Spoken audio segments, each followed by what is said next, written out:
wo ni Koleosho part 6 fẹ́ jáde? Èyí ni ìbéèrè tó wà lọ́kàn gbogbo àwọn olólùfẹ́ Koleosho. Koleosho ti di ohun tí kálukú ń sọ lọ́tún lósì níbikíbi láti apá kìíní apá karùn-ún. Wọ́n ṣe part 1, part 2, part 3, 4 títí dórí 5 nínú ọdún 2025 yìí. Ó ti pẹ́ tá ti rírun nǹkan báyìí o, láti ayé ìgbà CD láti rírun nǹkan báyìí tí fíìmù máa ní part 1 títí dórí part 5. Èyí ga ò kò ń ṣe wàsá o. Gbogbo ibi tí ẹ bá dé báyìí ní kálukú sí ń béèrè lọ́wọ́ ara wọn, ṣé Koleosho part 6 ti jáde? Ṣé Koleosho part 6 ti jáde? Èyí ni bí Ìtẹ̀lẹ̀ ṣe fi ọkàn àwọn olólùfẹ́ rẹ̀ sókè láti máa retí apá kẹfà part 6. Kí ni ká máa retí ní part 6 o? Ṣé nígbà tí ìyá àgbà ti kó gbogbo wọn lọ sí ọ̀run báyìí, ìgbà wo náà fẹ́ padà dé? Èmi ò lè dúró láti wo part 6 o. Ẹ̀yin ńkọ́? Ṣé ìyàwó Koleosho máa fẹ́ boyfriend ẹ̀ padà ni? Eléyìí tán dẹ̀ tún ti wá padà ra wọn ẹ̀. Àbí ṣé ó lóyún lóòótọ́? Ìgbà wo náà fẹ́ bí Koleosho Junior? Kò lè tán síbẹ̀ o. Ṣùgbọ́n kí part 6 tó jáde, ẹ̀yin tèmi, èyí ni ìpinnu àti ohun tí mo lérò wípé ó fà bí sinimá yìí ọ̀pọ̀lọpọ̀ mílíọ̀nù ìwò lórí YouTube tí ó sì ń trend gidi. Ẹ̀yin tèmi, ẹ tún káàbọ̀ sí orí ìkànnì mi, orí ìkànnì aláyọ̀ yìí. Tí ẹ bá ń gbádùn bí mo ṣe ń sọ lọ, ẹ bá mi tẹ subscribe button, kẹ́ like, kẹ́ comment, kẹ́ sọ ìpinnu tiyín náà ní orí fíìmù yìí. Ẹ dẹ̀ má gbàgbé láti tan notification button yín torí bó bá ṣe ń lọ, òun ni a ṣe máa já yín sí. Gẹ́lẹ́ tí part 6 bá ti jáde báyìí, èmi lẹni àkọ́kọ́ tí màá kọ́kọ́ gbé sí yín létí. Nígbà tí ìṣẹ̀ṣe, agbára, ìmùlẹ̀ pẹ̀lú ìṣọ̀kan bá pàdé ara wọn, òun ni ohun tí ó ṣẹlẹ̀ nínú sinimá àgbéléwò tó ń jẹ́ Koleosho yìí o. Èyí ni iṣẹ́ ribiribi láti ọwọ́ Ibrahim Yekin tí gbogbo wa mọ̀ sí Iteledicon. Fíìmù yìí ti gba ọ̀pọ̀ mílíọ̀nù ìwò ní orí YouTube tí gbogbo ènìyàn sì ń sọ nípa rẹ̀ ní gbogbo agbègbè.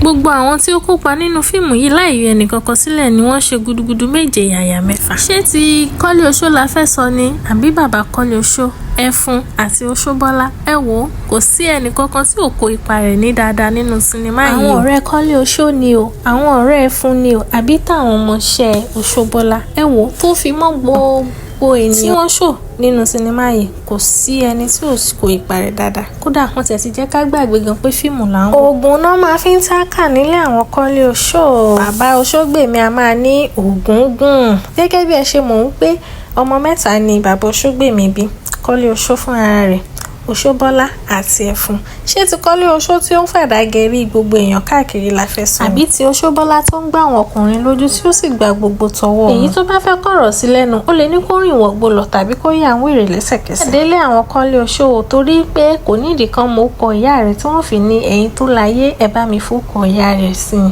Ṣé ẹ wá rí tẹ̀fun? Gbogbo wa la mọ̀ wípé jẹ́jẹ́ lọmọ Èkó ń lọ, ṣùgbọ́n wọ́n ní pé kí ni Bíbélì ní a ó bẹ̀ṣẹ̀ bàbá wò lára ọmọ láti ìran kínní.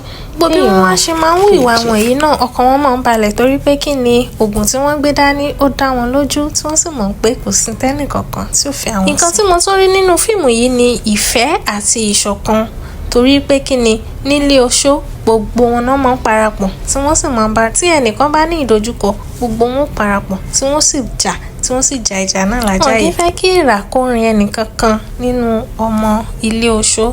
Àbẹ́ẹ̀ sì ni bàbá Oṣógbèmí fúnra rẹ̀ kò ń fẹ́ kí nǹkan kan kó kan ọmọ òun. Kí ni ká sì gbọ́ tí bàbá tó ń dáàbò bo ọmọ rẹ̀ tó ń ṣèkà fọ́mọ lọ́mọ? Èyí ga o. Ṣé wàá rí gbogbo bí àwọn ò ṣe dáa tó nílé Oṣó? Kò máa wù mí kí kankan ṣẹlẹ̀ sí kankan nù wọn. Ṣé ara tèmi nìkan ló ti rí bẹ́ẹ̀ ni? Ẹ wò, kò sí ohun tó pé tán, àmọ́ fíìmù yìí ó dùn gbọ́ngbọ́n tún kan sí. Tí o bá ń wo fíìmù Koleosho yìí lọ́wọ́, ó tẹ̀ kọ́kọ́ gbàgbé gbogbo ohun tó bá tẹ̀ ní gbogbo ohun tó bá wù kó máa rò lọ́kàn rẹ̀, ó kọ́kọ́ gbàgbé rẹ̀ lásìkò òun náà torí pé kí ni fíìmù yìí ó dùn gẹ́gẹ́ bí mo ṣe sọ gbọ́ngbọ́n tún kan sí. Ṣé ti CD la fẹ́ sọ ni? Ti CD àti CD eléèbó? What did you do the Koleosho, my brother? Is the father na? Àbí you know the father again? Ẹ wo, ẹ̀rín àrín tàkìtì tó bá ń jẹun ata lọ́wọ́. Ìgbà wo ni ká máa retí Koleosho part 6 àbí the return of Koleosho dẹ̀? Torí ìkan gbọ́dọ̀ jẹ́ kan kò gbọ́dọ̀ tán síbẹ̀. Torí ìyá àgbà ti ní ìran òun ò lè parun láíláí. Fún díẹ̀ yìí Koleosho ṣì ń bọ̀, ẹ lọ fọkàn balẹ̀, Koleosho ń padà bọ̀ wá. Wá rẹ̀yìn tẹ̀ tí ìwò Koleosho ẹ̀ ń miss gan o, ẹ̀ ń miss àbí ṣé yẹn kan tẹ̀ wá tí ò tẹ̀ tí ìwò Koleosho ṣá? Mi ò rò bẹ́ẹ̀.